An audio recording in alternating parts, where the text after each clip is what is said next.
casamento destruído, né? Crise no casamento, né? Esse é um assunto, assim, nos meus gabinetes passa muitas famílias, né? Então a gente sempre está tratando desse assunto. Eu acredito que esse é um dos assuntos que eu mais atendo nos dias atuais, né? E a maioria das pessoas elas vêm exatamente pautadas nessa fala. Olha, meu casamento ele tá numa crise, meu casamento tá acabando. E nós vamos chegando a um denominador comum, ouvindo histórias, ouvindo relatos de pessoas frustradas, de pessoas que, olha, pastor, eu achei que meu casamento seria o casamento mais feliz do mundo, eu achei que meu casamento seria meu maior, né, sonho realizado, e eu me deparei com uma grande frustração, né? Eu reparei que o casamento ele não é bom, né? E aqui a gente começa a entrar num elo de desconstrução na vida dessas pessoas para começar a transicionar a mente dessas pessoas. Que quando a gente entra nesse cenário, né, que é um assunto muito polêmico nos dias atuais, a gente precisa ter o entendimento que não existe crise no casamento. Existe uma crise no indivíduo, né? A gente precisa começar a ter essa percepção que quando se fala de casamento, o casamento por si só, ele é algo sobrenatural. Em primeiro lugar, eu tenho que começar a enxergar da onde que vem um casamento. Aonde que ele é criado. Um belo dia, Deus ele olha para um homem chamado Adão e ele tem uma ideia brilhante. Ele vai dizer, olha, Adão, não é bom que tu andes só. Eu vou trazer para você uma esposa. Eu vou trazer para você uma mulher. Eu vou trazer para você uma auxiliadora idônea. Eu vou constituir o casamento. Vocês vão gerar família, vocês vão ter filhos. Né? Então a gente começa a ter a percepção que o Senhor, o Deus, o Criador de todas as coisas, ele traz o elo da família, né? Ele traz o elo do casamento. Então, o casamento ele é uma instituição divina. Ele não é uma instituição terrena. Então, não é a terra que vai me ensinar, não é. O que vai me ensinar a viver uma vida a dois é o céu. É a palavra de Deus. Então, quando a gente anda nesses lugares, a gente começa a ter essa percepção que existe uma crise no indivíduo.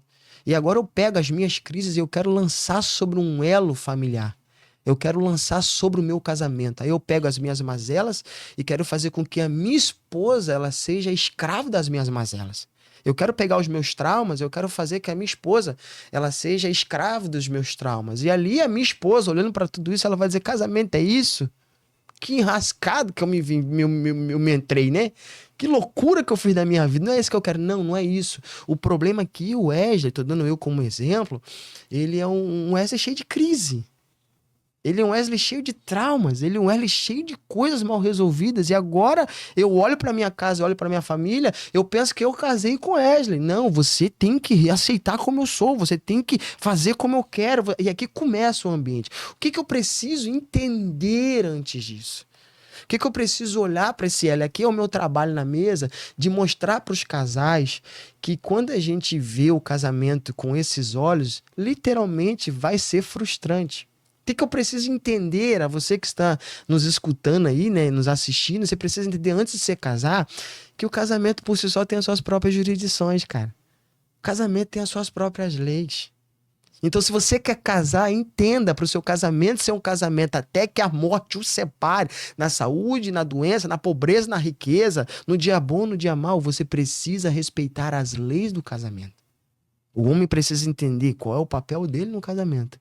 E a mulher precisa entender qual é o papel dela dentro do casamento. Se ambos cumprem os seus papéis dentro da jurisdição, respeitando os fundamentos, princípios e valores que eu chamo isso de lei do casamento, meu amigo, você vai viver o casamento em uma punção eterna. Você vai ter, a esposa vai ter o marido que vai amar tanto ela que vai dar vida por ela. O marido vai enxergar ali, né? Uma mulher que tem prazer de estar nesses lugares, uma mulher que tem prazer de edificar a sua casa. Por que ela tem prazer de edificar a casa?